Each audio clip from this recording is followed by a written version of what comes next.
And we're back like we never left. Welcome to the Confessions of a Not So Dangerous Mind podcast. I'd like to thank you all for spending some of this rainy, miserable, but thankfully not very cold, Sunday afternoon here with me in New York. But once again, we're going to skip past all that promotional jazz and get right to the guts of the episode. Today will mark the 13th entry in our continuing series simply titled The Great Movies. And since the last episode in this particular series featured a film directed by Stanley Kubrick, that would be 1987's Vietnam War epic, Full Metal Jacket, we're going to go right back to the well and the film that Mr. Kubrick made 16 years prior. And that would be the movie that I think is probably the best film that he ever made, and one of the great films in the history of cinema, A Clockwork Orange.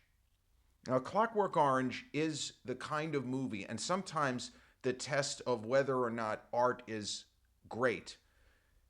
Does it change for you as you age, as you maybe gain life experience, as you perhaps see the world a little bit differently? Now, Clockwork Orange is a movie that does not feel like the same film watching it at age 50 as it did when I saw it at 15, at 25, at 30, even at 40. It's as if the movie continues to evolve. Or in the immortal words of Virginia Madsen in the movie Sideways, when she's discussing how a bottle of wine, because grapes continue to ferment, they continue to evolve. A bottle of wine is not going to taste the same. A 2012 Chablis Sauvignon Blanc is not going to taste the same in 2015 as it will if you open it up in 2025. Because as she puts it, a bottle of wine is actually alive. Well, cinema, at its best, is alive. It's electric. And whatever we have, what we've gone up to or gotten up to in our regular lives, will inform how we see a movie. Another great film that, just looking at it, doesn't feel the same 20 years, if 20 years go between you seeing it one time and then another time, Blade Runner. The first however many times I saw it, my perception of Roy Batty, he was purely evil because he was just running around killing people. Yeah, but he's mad. Okay, fine, he's mad. But you get to a certain point in life, you kind of understand. They gave him an incept date, and they didn't tell him that he only was going to live a couple of years. And now he's pissed off because you didn't tell me this. I want more life, fucker. Or I want more life, father, depending on which cut of the movie that you see. But I first saw A Clockwork Orange. I don't think that I really understood it as well as I perhaps could have.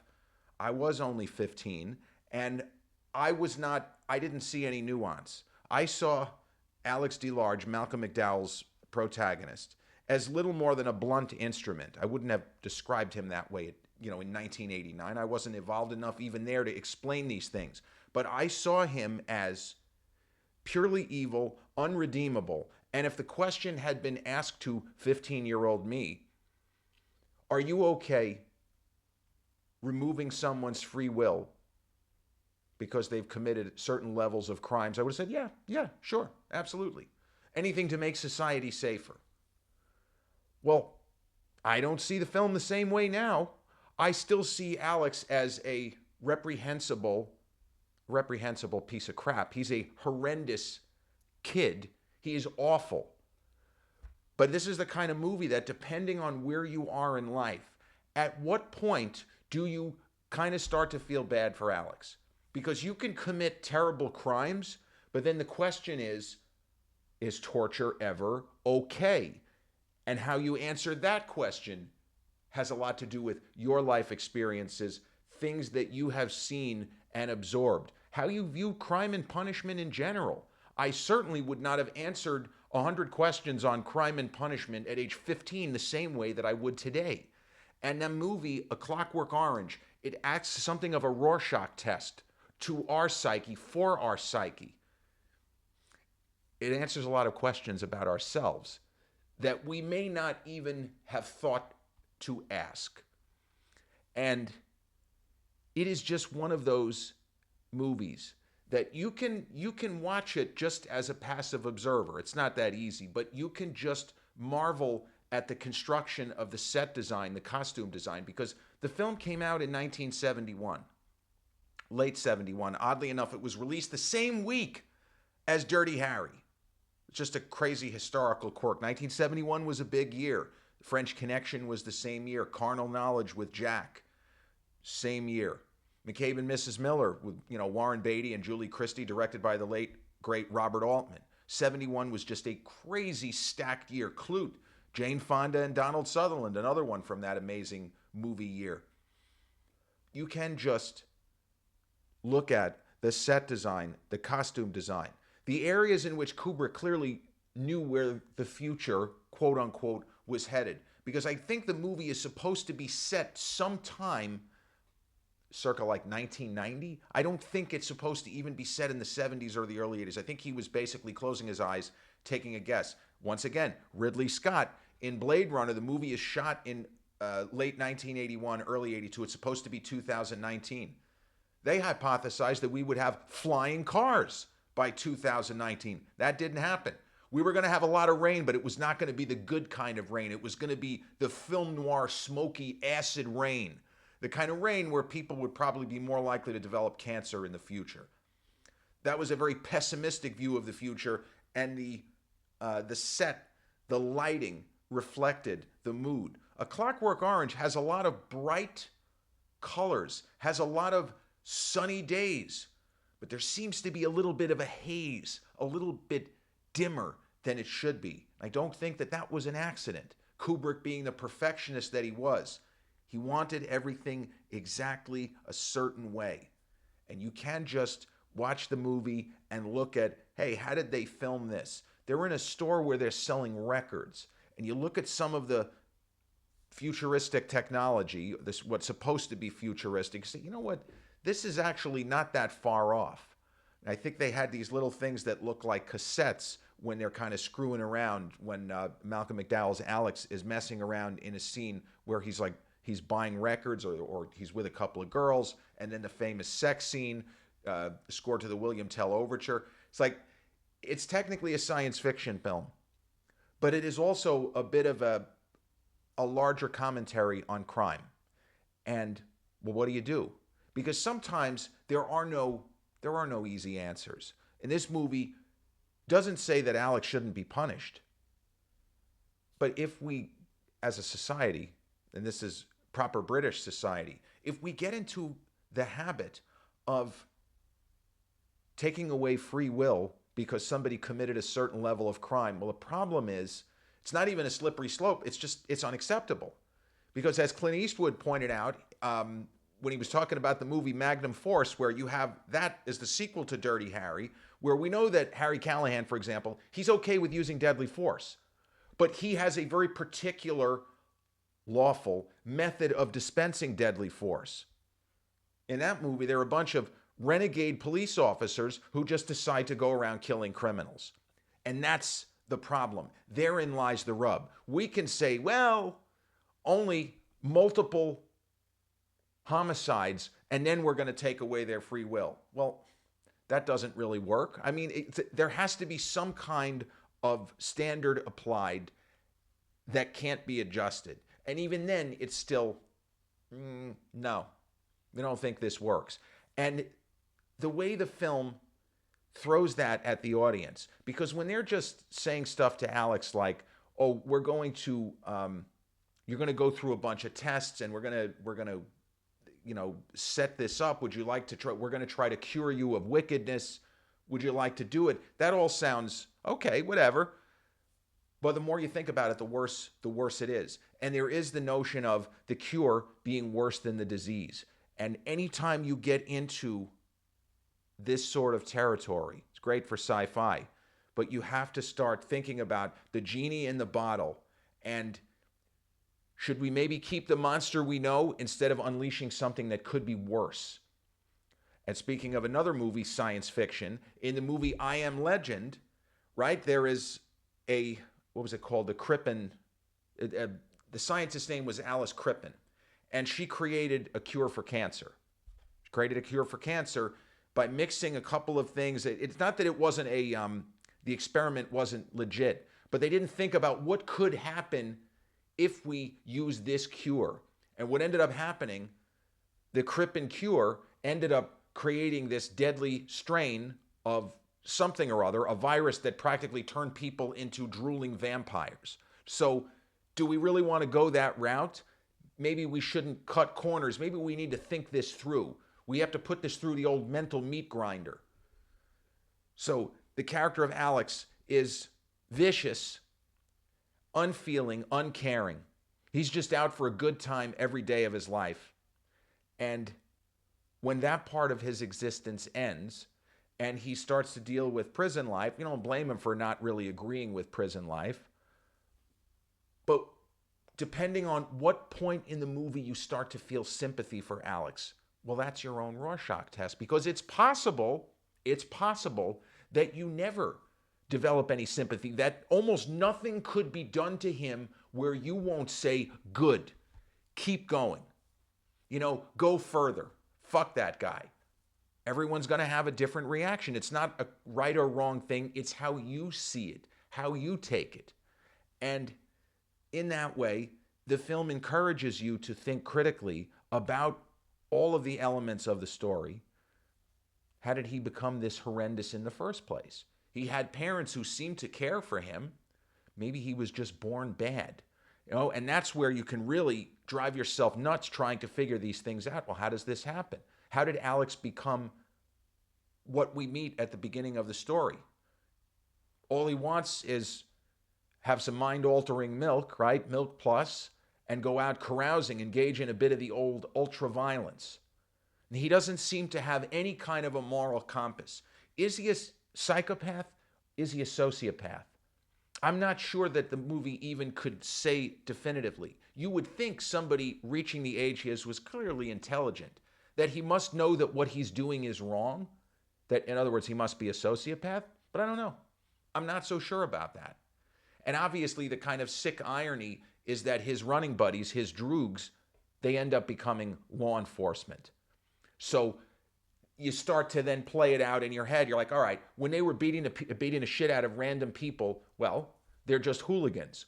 But now as cops, when they're beating the shit out of Alex, they're okay now?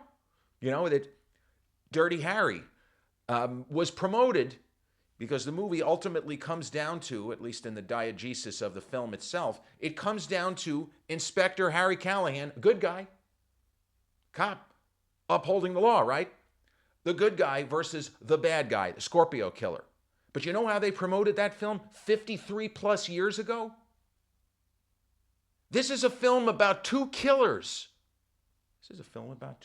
Harry's the one with the badge. They're not making any bones about the fact that, yeah, he's a good guy. But he might just bend that law a little bit when he sees fit. Such as, towards the end of the film, when he disobeys a direct order, all but gives the mayor of San Francisco the double middle-fingered salute and hunts down the killer on his own. This is a film about two killers. Harry's the one with the badge. Now, in a world of that film, Harry is very sympathetic. We see why he does what he does, but there are plenty of people watching that film that will say, no, we understand why Harry acts this way. It doesn't make any difference. It's unacceptable. Do you want him thrown off the force? No, I want him prosecuted. And there's a big moment in that film where it looks like Harry actually could get prosecuted because he did not follow the law. You're supposed to uphold the law. That means everything about it. It doesn't mean you get to, well, we're just not going to pay attention to these parts like the Miranda rights. No, unacceptable. So again, the fact that those two movies were released so close to one another, and there are parallels, that you have these kind of alpha males in Harry Callahan, in Alex DeLarge, moving through space, moving through contested space, and trying to assert some form of dominance over that contested space. Harry being the guy on the right side of the law in Dirty Harry, and Alex being what is probably a repeat offender. This is not somebody who can be cured. For me, watching the film as a kid, I never developed any sympathy for Alex. I didn't see anything redeemable or sympathetic about the character. That no, he's just terrible, and I'm okay with them beating the shit out of him. I'm okay with him getting tortured. None of that bothered me. So he brought it on himself. He deserves it all. He deserves all that and more. But as an older person, I started to develop sympathy once I remembered, oh my God, they're torturing him. That's how they're going to cure him. They're going to cure him via torture. And then, of course, spoiler alert, it turns out that the cure is not really a cure. There might be some behavior modification, but the human spirit, for better or worse, cannot be denied.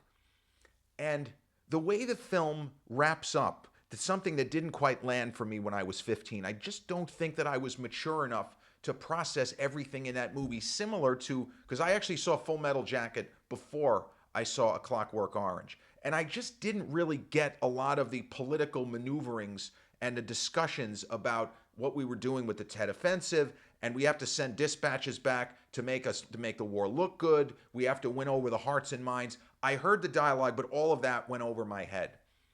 And there was so much of A Clockwork Orange that I just wasn't mature enough to grasp. Because this is a film that, yes, as I said, you can watch it passively. You can just marvel at the set design, the costume design, the production design, how Stanley Kubrick in 1971 and his team of, kind of visual futurists, how they saw the 10 to 20 years down the road future.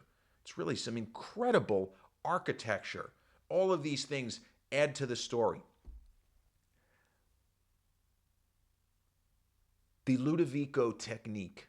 This is the kind of centerpiece of polite British society, that we're going to take repeat offenders, recidivist offenders, whatever phrase you want to use, but we're going to take people like Alex, who's so young still, he's clearly very intelligent, nice looking kid. We're going to turn him into a model citizen. And that was kind of the point of Anthony Burgess's book, because the title of the movie doesn't really mean anything. But in the world of the book, because Anthony Burgess created the kind of language that you hear Alex speak, a little pain in the Gulliver, the Droogs. The title of the book is implying that in the best case scenario, that Alex would no longer not only have any free will, but he would behave like a robot, like a gentle Clockwork Orange. And that's where you run into the kind of horrifying aspect where it's almost Stepford Wives' Invasion of the Body Snatchers, where it's no longer really him. If he is going to throw up, if he is going to become violently sick, anytime he has a normal human impulse, not an action, an impulse, he has yet to commit the action, impulse, something comes into his head, starts throwing up. Now, 15-year-old me it didn't hit. And you watch it now, you see, no, this can't be done. Or in the words of Jeff Goldblum in Jurassic Park, this can't be allowed. It can't be allowed. So not only is it allowed in the world of the film, Alex embraces the therapy as painful as it is, but it starts to fade in effectiveness. And I don't know if Kubrick was trying to make any sort of commentary on surgical cures or surgical fixes, because they don't always hold. They don't work the way that you want them to. In the world of the movie, the powers that be realize that Alex, his mindset is beginning to revert back to where it was before the treatments. So, like good soldiers, like good neighbors, if you will, well, let's make a deal. Let's Monty Hall, let's make a deal this. You just try to not act on any of these horrible... So basically, it's a bit of glad-handing towards the end of the film, where just try to behave yourself. We're not going to tell anybody anything, and hence Malcolm McDowell's final series of violent fantasies, one of which even has him as a freaking vampire. And as he says in that incredible accent of his, I was cured. He's cured. He's not cured. He's going to make believe he's cured. It's going to be a grand show. The state's happy. Alex is happy. Just stay out of trouble, kid. No problem. We're good here. We're all set here. The film leaves you with way too many questions. And it is supposed to disturb you. It's supposed to horrify you, shock you. And you can understand why the movie wasn't shown in England for the better part of 2 decades. And depending on which version of the story you read, either Kubrick pulled the film from distribution or he was told to pull the film. Like, I'm not really sure exactly what happened. No social media 50-some years ago. So unless you have accounts that were actually giving true accounts in 1971, 72, we may not know exactly who said what at what point. But this was a film that was massively controversial. And if you take a contemporary, let's say a film fan, a college kid, they will not believe that that it got past the censors. How did it get past the censors? Well, Kubrick was very well respected. And I feel like if he had made the film over here, it might not have gotten through. I feel like there would have been more pressure because the rating system had kind of just come into play a couple of years earlier. But there were a lot of theaters that refused to show it. There were certain distributors that turned up their noses. And if you look at the critical reaction, the sort of aggregate, most critics had it as one of the best films of its year. But then there are a lot of critics that just said, this film is trash. This is shit. Roger Ebert, to his last days, never got it. He just didn't get it. When I saw him speak at Rockefeller University 2 decades ago, before he got sick, somebody asked him the question. He said, Roger, this wasn't me, but I was sitting about 100 feet from the young lady who asked this question. She said, Roger, I'm a huge movie fan. Love your work. You know, I used to watch you on TV. The usual kind of stuff. Most people who asked Ebert questions that day brought up, you know, love you on TV, love the show. Your site at the Chicago Sun-Times is my first stop on the internet, whatever. But this young woman said, I'm a huge movie fan. I love the classics. I love Citizen Kane.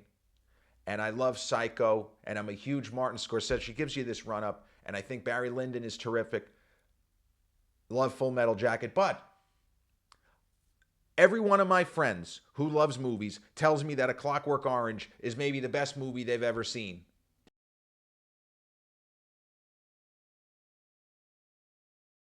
Is such a big deal. What's wrong with me, Roger? And we're all giggling and laughing. And Ebert says something which surprised me. He says, I've never gotten it either. Don't feel so bad. And whether you loved A Clockwork Orange, as by that point I did, or hated it, or were somewhere in between, when I tell you, everyone in the audience cracked up laughing. It was as if Roger Ebert had told the funniest joke just by saying, I don't get it either. And he explained, A Clockwork Orange is a movie that I revisit every 3 or 4 years to see if my feelings have changed. Me watching the film at 15 versus, let's say, 21. Totally different experience. But Roger said he never came around on that movie. The first time he watched it, he was still in his 20s, didn't like it. Watched it again a number of years later, still didn't like it. He just never thought the movie was anything better than 2 stars. All of the kind of questions that it arouses or that arise when I see the film, all of the fascinating quandaries, problems that the movie throws at the viewer, he just bounced off him. It never got there. He just rejected the entire enterprise. None of the questions of fate versus free will. He saw it as basically all balderdash. He didn't use the word balderdash. He said it was all a bunch of hooey. It just didn't work for him. But that's also the beauty of art, because it's subjective. In my case, I was fortunate that between seeing it at 15 and then seeing it at New York University, my feelings changed. I did a 180. I guess I had grown a little bit or changed. I like to think maybe got a little bit more mature. But this isn't a test of maturity. This is just a Rorschach as cinema. How do you take it? What does the movie do to you? Do you reject it? Do you reject certain aspects of the character of Alex and want to embrace others? I don't know. It's all on you. There is no right or wrong answer. The best of cinema, you look for the answers within yourself. And sometimes you're just going to see a movie and it's going to bore you to tears. And other times you're going to watch a movie and know that you can watch it again and again and again, and that you're going to take something different from it each time. And for example, another all-time classic, which I'll probably talk about in this series, Sidney Lumet's 12 Angry Men, which is basically about a jury, 12 men in a jury room, and the whole film, 99% of the film is set in a jury room. And depending upon what point in your life you are, if you're a kid, if you're college, if you're a young person starting out in the workaday world, if you're an older person, if you're a retired person, if you're asked the question, which of the 12 men in the jury room do you see as the worst human being? You are not going to answer that question the same at any stage of life, because I would have answered the question with 4 different jurors. The first time I saw it, the second time I saw it, and then watching it in my 30s and 40s. I had different answer each time. And the takeaway of A Clockwork Orange will also change for many people. You will not see Alex the same way as a full-grown adult as maybe if you watch the movie for the first time when you're in your teens or in your early 20s. Because this film always feels vibrant and alive and daring and exciting and different. And it was and is daring and exciting and different. I think that it's also the movie that people would point to when they say, what made Stanley Kubrick unique? Why was he such a big deal? Was it just the shot construction? Well, that was part of it. But it was the fact that he was willing to let it all hang out and take massive risks in films like Full Metal Jacket, in films like A Clockwork Orange, in films like Paths of Glory, Dr. Strangelove, 2001: A Space Odyssey. He didn't leave anything on the table. He just went for it. And the kind of relentless perfectionism, doing scene after scene again and again and again and again. He didn't always know what he wanted, but he knew what he didn't want. And I believe his goal for A Clockwork Orange was, yes, to make a beautiful film, but to make a movie that would get people talking, get people thinking, and looking within themselves for answers to the questions posed in 2 hours of just brilliant movie making.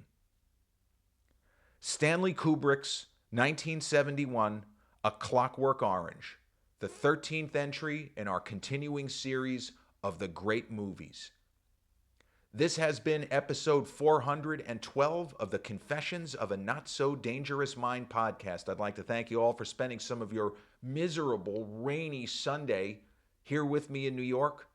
But if you check out this episode on the YouTube channel, haven't done so already, please click like, subscribe, comment, share, turn on those notifications.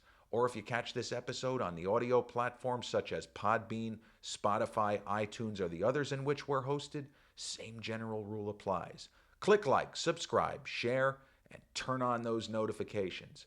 I'll be back with a new episode real soon. Till then, peace.